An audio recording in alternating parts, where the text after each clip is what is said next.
எல்லாருக்கும் வணக்கம். ரொம்ப சந்தோஷமாக இருக்குது. ஏன்னா என் கெரியர்லேயே வந்து எனக்கு மறக்க முடியாத ஒரு படம் தான் வாழை. நான் நடித்ததுலேயே ஒரு டிஃப்ரெண்ட்டான கேரக்டராக இருந்துச்சு, டிஃப்ரெண்ட்டான எக்ஸ்பீரியன்ஸாக இருந்துச்சு. ஸோ எல்லாருமே அது பார்க்குறதுக்காக நானும் வெயிட் பண்ணிகிட்டு இருந்தேன். எனக்கு நான் நடித்ததை விட அந்த 2 பாய்ஸ் வந்து எப்படி வந்து ஸ்க்ரீனில் வந்துடும் அப்படின்றது பார்க்குறதுக்கு நான் ரொம்ப நாள் வெயிட் பண்ணிகிட்டு இருந்தேன். So finally it's releasing. அப்போது எல்லோரும் பார்த்துட்டு எங்களுக்கு அவங்களுக்கு என்ன என்கரேஜ்மெண்ட்டோ அதை கொடுத்துருங்க, எங்களை சப்போர்ட் பண்ணிடுங்க. தேங்க்யூ. எல்லோருக்கும் வணக்கம். மேடையில் இருக்கிற எல்லா பெரியவங்களுக்கும் வணக்கம். உண்மையிலே வந்து தயாரிப்பாளர் கிடைக்காம தன்னுடைய கதையை தேடிட்டு அழிஞ்சிட்டு இருந்தேன் மாரி செல்வராஜ் எனக்கு தயாரிப்பாளராகவே உயர்ந்திருக்கிறது வந்து ரொம்ப சந்தோஷம். அண்டு எந்த கதையெல்லாம் தயாரிக்க முடியாது, தயாரிப்பு இல்லை தயாரிப்பாளர் கிடைக்க மாட்டாங்கன்னு சொல்லிட்டு பயந்திருந்த சூழலில் பரியரும் பெருமாள் அப்படின்ற ஒரு கதையோட அடர்த்தியோட தன்னுடைய படைப்பை இந்த சமூகத்துக்கு கொடுத்து அந்த வெற்றிலிருந்து தொடங்கிய இன்றைக்கி வந்து வாழைன்னு சொல்லிட்டு தன்னுடைய என்ன சொல்ல தனக்கு விருப்பமான ஒரு சினிமாவை எந்த காம்ப்ரமைஸும் இல்லாமல் எடுத்திருப்பான் அப்படின்னு நான் நம்புகிறேன். நான் தனக்கு விருப்பமான ஒரு சினிமாவை எடுப்பதற்கு உந்துதலாக இருந்த விஜய் டிவிக்கு வந்து ஹாட் ஸ்டாருக்கு வந்து என்னுடைய மிகப்பெரிய நன்றி நான் தெரிவிச்சுக்கிறேன். அண்ட் ரொம்ப முக்கியமான விஷயமா நான் பார்க்குறேன், இந்த மாதிரியான படைப்புகளுக்கு தயாரிப்பாளர் கிடைக்கிறது ரொம்ப கஷ்டம். படம் எடுத்துட்டா படம் வாங்குறதும் ரொம்ப கஷ்டம். இன்றைக்கி வாங்குறதுக்கு பெருசாக யாருமே இல்லை. ஏன்னா ஓடிடி பிளாட்ஃபார்ம்ஸ் வந்து ஓப்பன் ஆனவுடனே சின்ன படங்களுக்கு நிறைய மரியாதை இருந்தது. சின்ன படங்களை வந்து ரொம்ப கவனித்தாங்க, சின்ன படங்களை வாங்க விரும்பினாங்க. கண்டென்ட் ஓரியன்ட் மூவியை வந்து வாங்குறதுல ஒரு போட்டி இருந்தது. இன்றைக்கி அப்படிலாம் இல்லை. கண்டென்ட்டாகவே தூக்கி வைக்கிற இடத்துக்கு வந்து போயிட்டாங்க. எல்லா பெரிய நிறுவனங்களுமே அப்படி ஒரு சூழலுக்கு வந்துட்டாங்க. சின்ன படங்களை விற்கிறது வந்து ஒரு பெரிய சவால் இருக்குது. தயாரிப்பாளர்களுக்கு வந்து ரொம்ப மோசமான ஒரு காலகட்டமாக இது நிகழ்ந்துட்டுருக்கு. ஸோ இது எப்படி மாறும்னு தெரில. ஆனால் அந்த வகையில் வந்து மாரி செல்வராஜ் தப்பிச்சிட்டான்னு நினைக்கிறேன். இந்த படத்தை வந்து ஹாட் ஸ்டாரே தயாரித்ததுனால அந்த டிஜிட்டல் விற்கிறதுல அவனுக்கு எந்த பிரச்சனையும் இல்லாமல் போயிடுச்சு. ஸோ டிவி ரைட்ஸும் வந்து ஈஸியாக விற்றுருவான் அப்படின்னு நான் நினைக்கிறேன். ஸோ தயாரிப்பெல்லாம் இருக்கிறதுல எனக்கு இருக்கிற பிரச்சனையே நான் இங்கே ஷேர் பண்ணிக்கிறேன். அண்ட் வந்து கண்டென்ட் ஓரியன்டாக இந்த மாதிரி ஒரு படத்தை எடுக்கிறப்போ வந்து என்னென்னா ரொம்ப முன்முடிவோட இது எங்களோட சேட்டலைட்டுக்கு இது வந்து ஒத்து வராது, எங்கள் சேனலுக்கு வந்து இதெல்லாம் பார்க்க மாட்டாங்க அப்படின்னு சொல்லிட்டு ரொம்ப முன்முடிவாக இன்னைக்கு வந்து பெரிய நிறுவனங்கள் வந்து ரொம்ப ஸ்டப்பனாக தயாரிப்பாளர்களுக்கு சப்போர்ட்டே பண்ணாமல் பெரிய பிரேக் போட்டுட்டு இருக்காங்க. அண்ட் வந்து இது எப்படி சரியாகும்னு எனக்கு தெரியல. நிறைய தயாரிப்பாளர்கள் அற்புதமான சினிமாவை வச்சுக்கிட்டு நல்ல திரைப்படங்களை எடுத்துகிட்டு வந்து ரீச் பண்ண முடியாத ஒரு சிக்கல் வந்து இன்றைக்கி வந்து இருந்துகிட்ருக்கு. ஸோ இந்த சூழல் மாறும் அப்படின்னு நான் நினைக்கிறேன். இந்த சூழல் மாறி இன்னும் ஆரோக்கியமான சினிமாக்களை திரையரங்கு மட்டும் இல்லாமல் டிவி அண்ட் வந்து டிஜிட்டல் பிளாட்ஃபார்ம்ஸ்க்கு வந்து ஈஸியாக இன்னும் ஆரம்பத்தில் அப்படி இருந்தது. இப்போது திடீர்னு வந்து டோட்டலாக அதெல்லாம் மாறிடுச்சு. ஸோ அது திரும்பவும் சரியான நிலைக்கு வரும் அப்படின்னு நான் நினைக்கிறேன். ஸோ அது வந்து ஹாட் ஸ்டார் நிறுவனர்களுடைய முன்னாடியே சொல்கிறதில்ல ரொம்ப சந்தோஷம். அண்ட் இது இட் இஸ் நாட் லைக் இது வந்து ஒரு விமர்சனம் கிடையாது, ஒரு டிஸ்கஷன் தான். இன்றைக்கி என்ன நடந்துட்டுருக்கு அப்படின்றத வந்து நம்ம ஓப்பனாக பேச வேண்டியது இருக்குது. அண்ட் வந்து இந்த திரைப்படம் பொறுத்த வரைக்கும் வாழை சந்தோஷ் நாராயணுடைய மியூசிக்கில் ரொம்ப பயங்கரமாக வந்திருக்கு. அண்ட் தி வந்து செம சூப்பராக பாடியிருக்காங்க. அண்டு சந்தோஷ் ரொம்ப நாள் கழிச்சு நான் மீட் பண்ணுறேன். சூப்பர் மாமே, ரொம்ப சந்தோஷம் உன்னை பார்க்குறதில்ல. அண்ட் வந்து வாழை வந்து நிச்சயமாக சந்தோஷ்க்கும் மாரி செல்வராஜுக்கும் இன்னும் நெருக்கமான ஒரு படைப்பாக இருக்கும் அப்படின்னு நான் வந்து நம்புகிறேன். ரொம்ப க்ளோஸான ஒரு படைப்பாக இருக்கும் அப்படின்னு நான் நம்புகிறேன். அண்ட் மாரி செல்வராஜோடைய வளர்ச்சியில் ராம் சார் வந்து ரொம்ப ரொம்ப முக்கியமானவராக அவன் அடிக்கடி அவன் சொல்லியிருக்கான், நானும் பார்த்துருக்கேன். அண்ட் அவருடைய அக்கறை, அவனை உருவாக்கிய விதம், அவனை உருவாக்குவதற்கு அவர் கொடுத்த புத்தகங்கள் அப்படின்றது வந்து ரொம்ப முக்கியமானதாக நான் பார்க்குறேன். ஸோ ஒரு புத்தகம் அப்புறம் சரியான ஆசிரியர் இருந்தால் ஒரு நல்ல மாணவன் உருவாவதற்கு மாரி செல்வராஜ் வந்து ஒரு நல்ல உதாரணம். ஸோ அவர் வந்து தொடர்ந்து நிறைய திரைப்படங்களை இந்த சமூகத்துக்கு பலனளிக்கக்கூடிய திரைப்படங்களை எடுக்கணும் அப்படின்றது வந்து என்னுடைய விருப்பம். அண்ட் நானும் மாரி செல்வம் கூட சேர்ந்து இப்போ பைசன் சொல்லிட்டு ஒரு படம் பண்ணிட்டுருக்கோம். அதுவும் ரொம்ப இன்ட்ரெஸ்டிங்காக வந்துட்டுருக்கு. அண்ட் அதுவுமே வந்து ரொம்ப முக்கியமான திரைப்படமாக மாறத்துக்கான எல்லா வாய்ப்புகளும் இருக்குது. அண்டு எல்லாருக்கும் வாழ்த்துக்கள். மேடையில் இருக்கிற எல்லாருக்கும் என்னுடைய நன்றிகள், மகிழ்ச்சி. நன்றி. ஜெய்பீம். எல்லாருக்கும் வணக்கம். ரொம்ப ரேராக வந்து ஒரு ஈவெண்ட்டுக்கு வரும்போது எமோஷ்னலாக இருக்கும். எனக்கு வந்து இந்த சாங் பார்க்க ஆரம்பிச்சதுலேருந்தே கொஞ்சம் ரொம்ப எமோஷ்னலாக தான் இருந்தது. ஏன்னா எல்லாம் ஃப்ரெண்ட்ஸ் எல்லாருமே வந்திருக்காங்க. அண்ட் இது ரொம்ப ஸ்பெஷல் ஃபிலிம், நிறைய இடத்துல சொல்லியிருக்கேன். பரியரும் பெருமாளில் இதே மேடையில் நான் சொன்னேன், உங்களுக்கு பிடிச்சிருந்ததுன்னா ப்ளீஸ் இதை எல்லாருக்கும் சொல்லுங்கன்னு. எனக்கு வாழைக்கு அதே விஷயம் கண்டிப்பாக உங்களுக்கு சொல்லணும். 2011 வந்து நானும் ரஞ்சித்தும் வந்து ஒரு ஹாஸ்பிட்டலில் நின்று ஒரு 6 லட்சம் இருந்தால் அந்த படத்தை எப்படியாவது நம்ம வாங்கி ரிலீஸ் பண்ணிடலாம், அந்த மாதிரி ஒரு லெவலில் வந்து அட்டகத்தி பற்றி பேசியிருந்தோம். அப்போ 6 லட்சன்றது வந்து ஒரு 60 வருஷம் ஆனாலும் வர முடியாத ஒரு பணமாக இருந்தது எங்களுக்கு.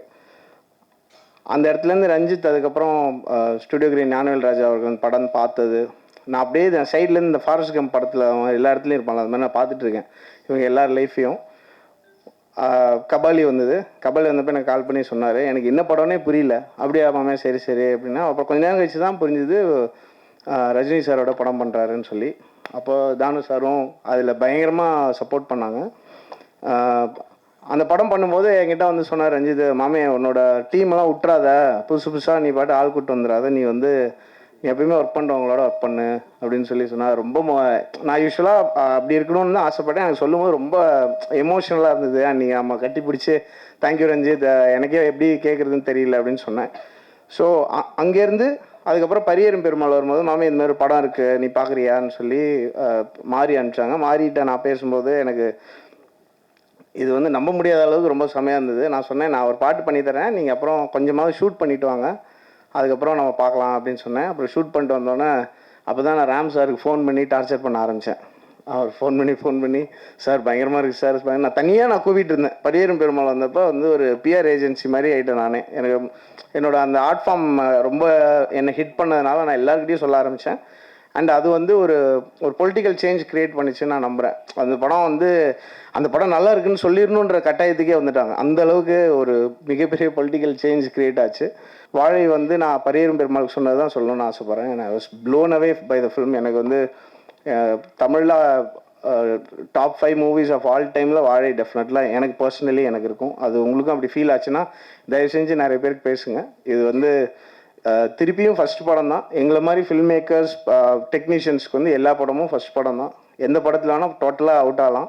ஸோ நீங்கள் தயவு செஞ்சு உங்களுக்கு பிடிச்சிருந்ததுன்னா பயங்கரமாக ஸ்ப்ரெட் பண்ணுங்கள், உங்களுக்கு எந்த அளவுக்கு பிடிச்சிருந்தது. அண்ட் ரொம்ப தேங்க்ஸ்.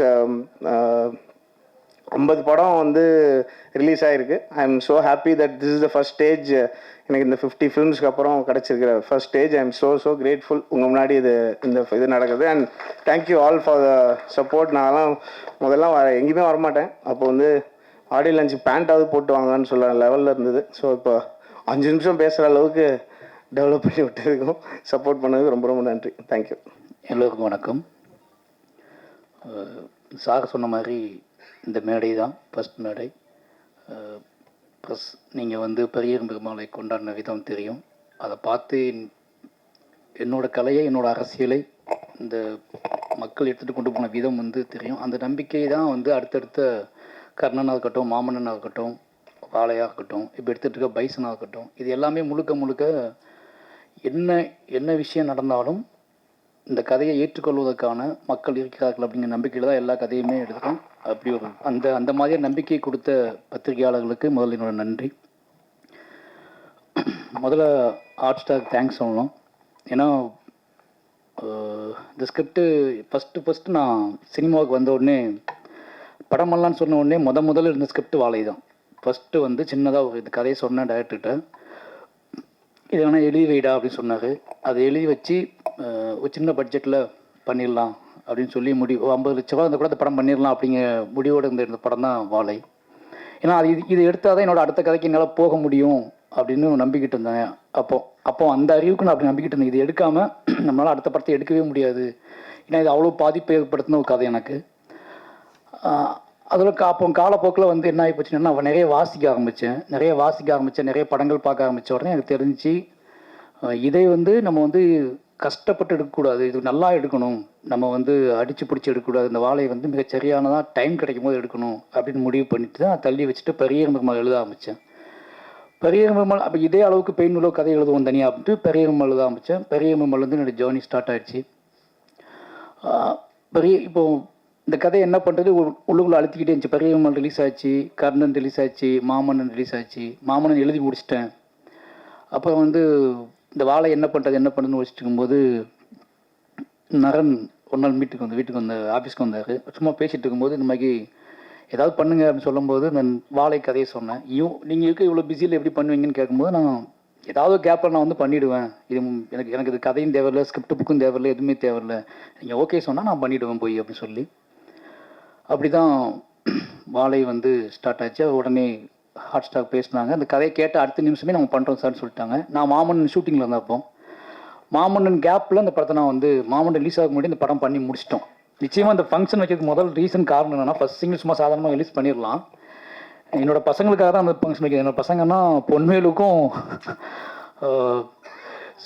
ராகுலுக்கும் தான் இந்த ஃபங்க்ஷன் வைக்கிது. ஏன்னா அவனுங்க சின்ன பையனாக இருந்தாங்க அந்த படம் எடுக்கும்போது. இப்போ வளர்ந்துட்டானுங்க. பைசன் எடுக்க ஷூட்டிங் போயிருக்கேன். ஜூனியர் பாம்போல் நின்றுட்டுருக்கானுங்க. நீ என்ன பண்ணிக்கிட்டு இருக்க?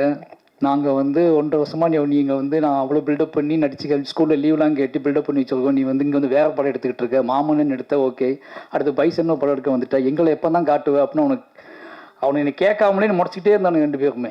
சரி இப்போ சீக்கிரமாக ஏதாவது பண்ணிவிடுவோன்னு சொல்லிட்டு தான் அந்த ரிலீஸு. அப்போது அந்த ஸ்டேஜ் ஒன்று போட்டு அவனுங்க இதுக்கப்புறம் நிறைய லீவ் கேட்போம்ல ஸ்கூல்லலாம், அதுக்கெலாம் எவிடன்ஸ் ஒன்று க்ரியேட் பண்ணணும் அப்படிங்கிறதுக்காக தான் அந்த ஃபங்க்ஷன். அதனால் ஃபஸ்ட் சிங்கிள் சும்மா சாதாரணமாக ரிலீஸ் பண்ணதுக்கு பதிலாக அவங்கள வச்சு ரிலீஸ் பண்ணுவோம் அப்படின்னு பிளான் பண்ணி தான் ரிலீஸ் பண்ணோம். அதனால் ஹாட் ஸ்டாருக்கு ரொம்ப நன்றி. என்னை ரொம்ப பிலீவ் பண்ணாங்க. ஏன்னா ஒரு படம் நான் ஷூட்டிங் போயிட்டு இருக்கும்போது அடுத்தடுத்த கமிட்மெண்ட் அவங்களுக்கு எல்லாமே தெரியும். அதனால் வந்து இது எப்போ பண்ணுவார்லாம் யோசிக்காமல் நான் கேட்கணும் காசு கொடுத்தாங்க. போய் இந்த படத்தை நான் முடிச்சுட்டு வந்துட்டேன். இதுக்கப்புறம் இவ்வளோ கேப்பில் எனக்காக வெயிட் பண்ணுறாங்க. நீங்கள் எப்போ வரீங்களோ அப்போ வாங்கன்னு சொன்னாங்க. அதே மாதிரி இப்போ எல்லா வேலையும் முடிஞ்சு இப்போ நான் ரிலீஸ் பண்ணுறேன்னா ஓகேன்னு சொல்லி இவங்க வேலையை ஸ்டார்ட் பண்ணியிருக்காங்க. அதனால் வந்து Pradeep sir, Krishnankutty sir, hot star மொத்த டீமுக்குமே வந்து எனக்கு ரொம்ப நன்றி.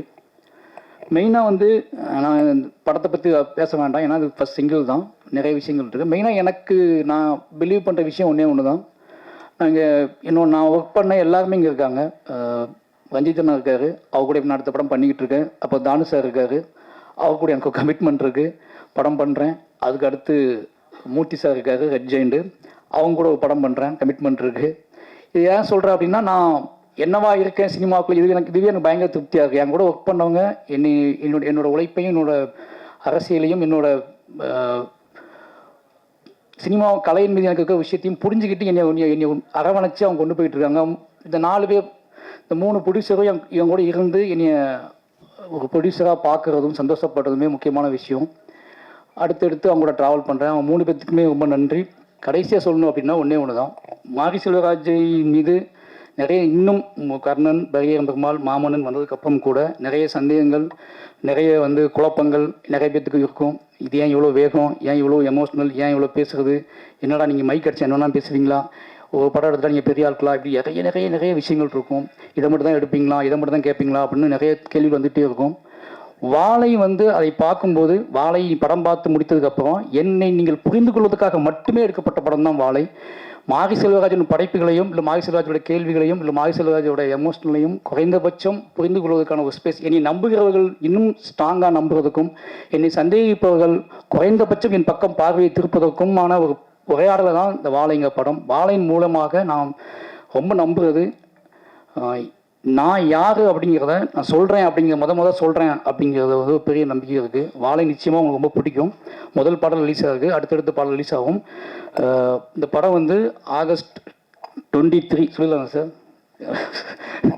ஆகஸ்ட் 23 தேட்டர் ரிலீஸ் ஆகுது. நிச்சயமாக ஒரு நீங்கள் எங்கிட்டேருந்து எதிர்பார்த்துட்டீங்க, உங்களுக்கு தெரியும் என்ன மாதிரி மாரி செல்வராஜ்லேருந்து என்ன மாதிரி படம் எதிர்பார்த்துட்டீங்கன்னு தெரியும். நான் நிறைய பக்கம் ட்ராவல் பண்ணும்போது மக்கள் கேட்க வச்சு நான் தெரியும். அந்த எதிர்பார்ப்பை பூர்த்தி செய்யக்கூடிய ஒரு படமாக வாழை இருக்கும். இவ்வளோ நேரம் வந்து எங்களோட என்ன சொல்கிறது, நிச்சயமாக இது வந்து ஒரு எமோஷனலான விஷயமாக தான் இருக்கும், இது வந்து ஒரு முக்கியமான விஷயமாக தான் இருக்கும்னு நம்பி எல்லாருமே இவ்வளோ நேரம் காத்திருந்து இந்த விஷயத்தை பண்ணி கொடுத்ததுக்கு ரொம்ப நன்றி. யாராவது மிஸ் பண்ணியிருந்தா, யாராவது மறந்துருந்தா, அப்போ அருண் ப்ரொடியூசர் ஆகிட்டார். யோசிச்சு பார்த்தா 2 பேருமே இப்போ ஸ்கிரிப்டை தூக்கிட்டு அலைஞ்சிருக்கோம். பையன் ஸ்கிரிப்டை தூக்கிட்டு ஒரு 50-60 கம்பெனி அலைஞ்சிருப்போம். ஒரு 10-15 ஹீரோட்ட கதை சொல்லியிருப்பேன். அப்போல்லாம் கூட இன்றைக்கி அவர் வந்து மாவீரன் ஒரு படம் எடுத்து ப்ரொடியூசர் ஆகிட்டார். இப்போ அடுத்து ஒரு படம் நேற்று முன்னாள் ஸ்டார்ட் பண்ணியிருக்காரு. இதெல்லாம் யோசிச்சு பார்க்கும்போது ரொம்ப சந்தோஷமாக இருக்குது. 2 பேரும் நீங்கள் அவர் ப்ரொடியூசராக இருக்கா, நான் டைரக்டராக இருக்கேன் அப்படிங்கிற சந்தோஷமாக இருக்குது. இப்படி நிறைய நல்ல விஷயங்கள் எப்படி நடக்குது அப்படின்னா, தீவிர நம்பிக்கையிலையும் உழைப்பிலையும் அதிகமான உழைப்பிலையும் கனவை நோக்கிய பயணத்தில் நடக்குது. அதை நாங்களாம் வந்து ஒரு பெரிய உன்னுதாரணமாக இருக்கோம் அப்படிங்கிற சந்தோஷம் இருக்குது. எல்லாருக்குமே நன்றி. யாரையாவது விட்டுருந்தால் மன்னிச்சுக்கோங்க. நிச்சயமாக வாழை உங்களை எதிர்பார்ப்பை பூர்த்தி செய்கிற படமாக இருக்கும். ஆகஸ்ட் 23க்காக நான் வெயிட் பண்ணுறேன். ரொம்ப நன்றி.